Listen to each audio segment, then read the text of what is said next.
Hey YouTube, so it is September 16th. Tonight is the full moon. See my moon calendar back there. And I'm about to have a very quiet evening ritual.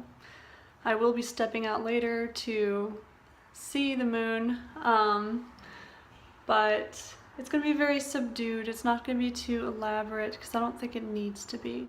I began this video with a few snapshots of the different altars I have going and how there is something that is ubiquitous on all of these altars, and that is the sacred feminine.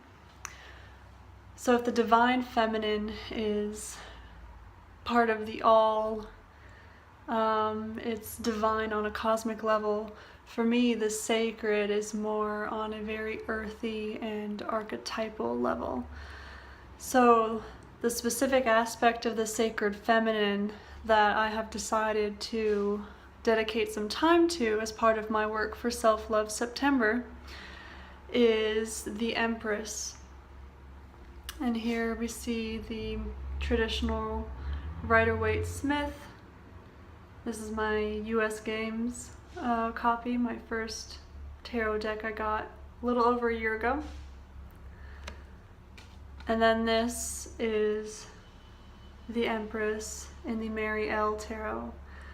And sorry the lighting is a little off. I struggle finding a good place to record in this apartment with good lighting, at least when I'm home. So, the Empress. So to kick this all off, I'm going to be reading some selections from this book, The Gnostic Tarot, Mandalas for Spiritual Transformation by Lee Irwin. It's printed by US Games. I think it came out in 2012, if I'm not mistaken. Oh, originally published in 1998. Okay, never mind. If you're into Gnosticism and its many forms, or looking at spirituality from a Gnostic perspective, it's really interesting. And doing tarot work, I highly suggest this book. And I've been meaning to do a review of this book for a long time, but it's taking me forever to get through it because it's one of those books where you don't necessarily have to start from page 1. You can do, or as I've been doing, you can just do a daily draw kind of thing and open it up to, let's see, the Page of Cups, and then you'll see a picture of how the Page of Cups looks in the Ravenwood and the Rider-Waite Smith Tarot, a description of the image, a traditional or common interpretation if it's upright, and then the Gnostic interpretation that the author provides, and then reversed. So it has that basic information for each card. And I really like the structure of this book. I will do a review of it, I promise. So, the Empress. And I'll just be reading a few phrases that caught my attention that I underlined with a pink Crayola marker to match my rose quartz healing work that I'm doing. The Empress, she modulates the diverse capacities and abilities of the four queens as a positive ally and influences those powers with discrimination and clarity. She consults with the High Priestess, her own higher nature manifest, and through skillful negotiation maintains the harmony and balance that represents a positive correspondence between the social and the spiritual worlds. So in this book, he works with the idea of this, I guess, the divine feminine, or Sophia, being in terms of the higher wisdom, what he calls the higher anima, and the Empress would be the lower anima. And when he means anima versus animus. So anima being the receptive, the divine feminine, animus being the projective or active divine masculine. And each have a higher and a lower aspect. And so for him, the high priestess is the higher anima, the higher intuitive, very higher self kind of expression of the divine or sacred feminine. And the Empress would be the lower anima, the more earthy, embodied aspects of the divine or sacred feminine, which is what the Empress embodies. But she has to be balanced with the higher anima. And that got me to thinking about my own situation and the stress that I'm going through being a new TA, teaching here, but also technically I have 3 jobs. I teach Monday through Thursday, intro Spanish, and then I work at the library part-time, and then I also work for my advisor doing research part-time. So how I'm dealing with stress and just my general tendencies to be really heady, through working with the Empress, I have become aware of how I need to make more of a balance between the higher anima, the very heady,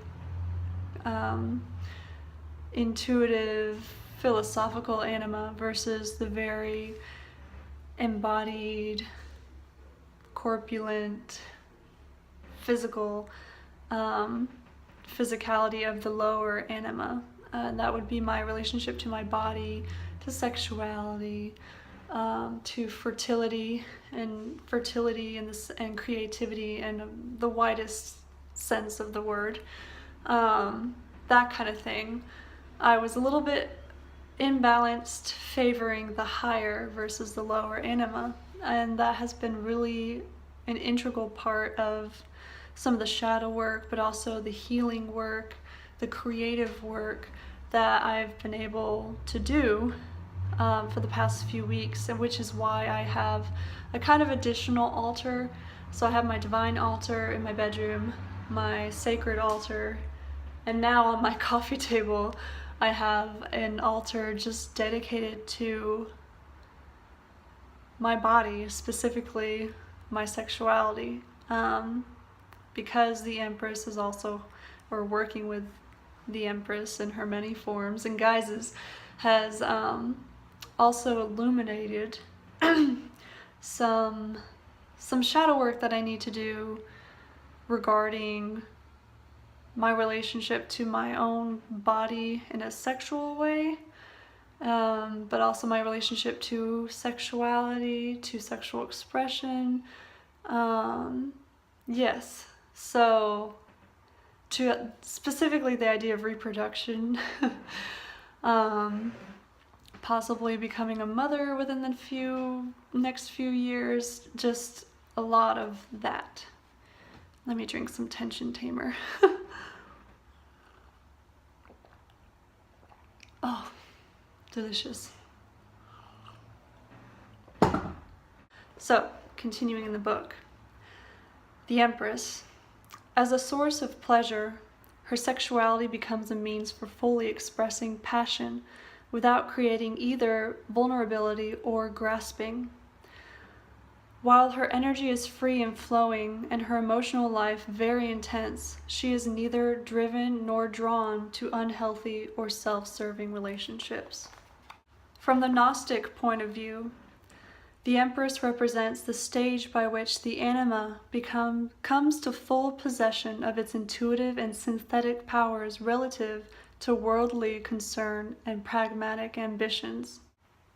But if there's an imbalance, there's a shadow side to the Empress. She mistakes the function of the lower animus, symbolized as the Emperor, the epitome of the rational application of a mentally constructed logic, analysis, and criticism, as a more potent force than her own intuitive, empathetic, and synthetic ability. The Empress represents the process of incorporating more of the world into a synthetic vision that is guided by the higher anima, the deeper spiritual vision that resides in the heart of every being able to let go of both fear and doubt and open to a more wondrous and sacred vision of reality. It is not the form that matters. It is the purified intent and its capacity to manifest new horizons of awareness. The Empress creates the space in which and through which that inspired awareness can take a multitude of diverse forms. Simultaneously, she provides a vision of wholeness at the very heart of the kingdom. When the higher and lower anima unite, when the lower Sophia and the higher Sophia recover their primal unity, an entire world is transformed in beauty, spirit, and light. Really recommend this book. A great way to work with and interpret the cards. So, higher and lower anima,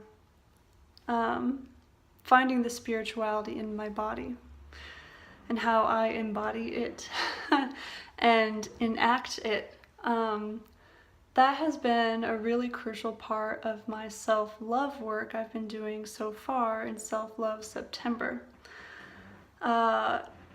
It has helped to give me confidence, and it's helped me see that I'm now shifting into a different stage in my spiritual development. I'm like a sophomore in high school.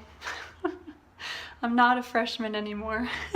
This confidence in myself and feeling and seeing myself move more towards a deeper development of my spirituality, that's also given me confidence in other aspects of my life, like my teaching and my academic work.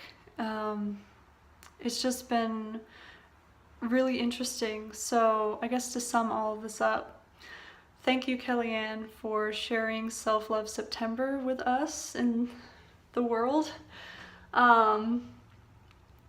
It's a really great time to dedicate to yourself